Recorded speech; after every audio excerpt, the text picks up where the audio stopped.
Hello guys, it's another day, another vlog. It's me, Shyness. So, karon is bubisit sa ako ang farm. Oy, oy. Mao din ni ang farm sa kuan. Akong napalit sa ho ang 100M. Joke na initan kayo. So, tanawa ang palibot sa akong farm.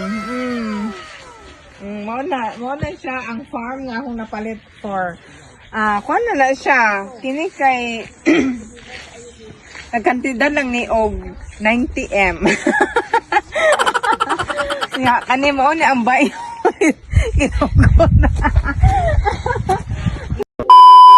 Welcome to my home. A few moments later. Hi, salamat. Niabot na ko sa ko ang sud sa kong balay.